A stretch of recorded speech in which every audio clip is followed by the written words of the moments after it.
Welcome to The Breakfast on PlusTvAfrica. Now, two major oil benchmarks are bullish at the start of the London session yesterday, as renewed concerns over tight supply dominated market sentiment after Saudi Arabia warned that major oil producers could cut output to correct a recent oil price decline. The global benchmark, the Brent crude, is up 1.03%, currently trading at $97.40 per barrel after a choppy session on Monday when it dropped by more than $4 before paring losses to trade near flat. It advanced by $1 per barrel in earlier Asia trading hours. The United States benchmark, the West Texas Intermediate WTI crude feature, is up 1.13% to $91.38 per barrel. The benchmark is now down about 12% and 8% this month, respectively, amid fears about global recession and fuel demand. The Organization of Petroleum Exporting Countries and its allies and cartel, popularly known as OPEC, stands ready to reduce production to correct the recent oil price fall driven by poor features, market liquidity and macroeconomy fears, which have ignored extremely tight physical crude supply. OPEC's leader, Saudi Arabia, mentioned on Monday that this would be the situation. Joining us to make sense of all of this is Gospel Obele. He's an economist. It's good to have you join us, Gospel Obele. Hi, good morning. Thank you for having me. What do you make of the current situation? I mean, there's going to be a reduction, in production quota. For Nigeria, we haven't been very great with meeting, production quota. And for an economy that's highly dependent, on oil revenue, where does this leave us? Yes, thank you. What we see right now is clearly still an interplay of forces, sprouting from the Russian-Ukraine conversation, global inflation dynamics in terms of cost of living impact, as well as all of the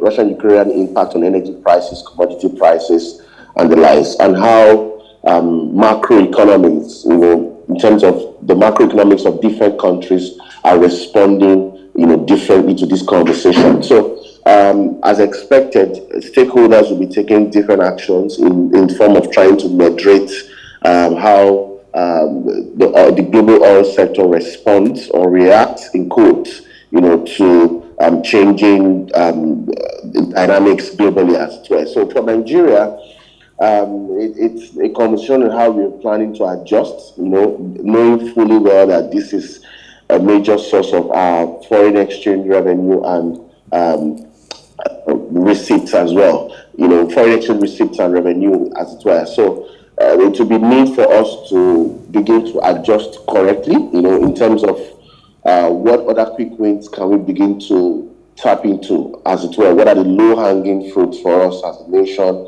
And how do we cushion the impact of a drop in global supply on the Nigerian economy? Let's not also forget that the fact that prices increase may not necessarily mean that it would be more revenue or more FX receipt position for the country. There are value chain costs and other complexities around the value chain that may impact on convertibility of that effect, that positive effect in quote on the Nigerian economy. So a lot more internal measures need to be taken, to ensure that it either translates positively or we find creative ways to secure foreign exchange and revenue, in the mid to long term. But however, a global crisis is in view, and these events are just in response to what this crisis would mean in the short to long term. Okay, but the next question would be, what's the implication of all of this, especially where there's a benchmark at a time we're being stagnated 65% of what we had estimated in terms of earnings from crude oil, projection for revenue that will be generated from the oil sector. So what's the long-term implication for us? All right, so yeah, the idea of a benchmark is to peg prices at a position where like an assumption, peg prices at an assumption price, where you know that if it goes below this, we will be at a significant loss revenue-wise. And then if it stays above this, that would mean that the difference will be an excess or a profit for us, which technically what goes to the excess crude account a lot of times. However, the economics doesn't necessarily work that way a lot of times, because the country internally is also affected with huge loss of production, issues, as it were. And when you tally that with value pricing and all that, you begin to realize that we're not making as much as we should. First, the reason why you mentioned that we are 65% relative to what we were expecting. So for us, it just means that clearly this is not sustainable. In terms of answering the question for the long term, this is not sustainable. All revenues have not been sustainable in the sense. In first quarter 2022, we saw that non-oil revenues were double what oil revenue produced, for the Nigerian economy. And there were not so much of significant or concerted efforts in garnering non-oil revenue for the Nigerian economy. So we've seen that very clearly. And there are already pointers, all right, to the fact that a huge service economy and all of that have added significantly on the non-oil space. So there's need to begin to refocus our energies, to what is producing the numbers positively for us. There's a lot we can control and influence in the non-oil space than the oil space. But then again, the key here is concerted, focused energy, strategic energy to diversify the revenue base more productively. I understand, but in the meantime, Obele, I mean, that's very fantastic, postulations that you're putting out. But this is not just going to happen. I'd like to understand, because you are an economist, what will this make for, the fact that you're going to have, because all of this will translate to all revenue dropping at the end of the day. So if we're not, a quota would be reduced. Prior to this time, we haven't met the quota, and now quota would be reduced. It means that our earnings would actually have to drop. And then we have a budget where, we had projected that we're going to spend XYZ amount, on critical infrastructure. Every other thing. So what happens to all of these projections and very lofty ideas and spending that we had anticipated is my question. Yes. So my answer to you is in the meantime, this is already happening.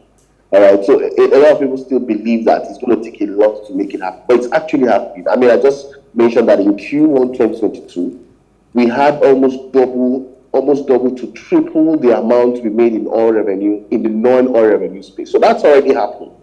That's already happening. Nigeria is already making more in the non-oil revenue space than the oil revenue space. So without even any form of concerted efforts, it's already happening. And this is Q1 2022.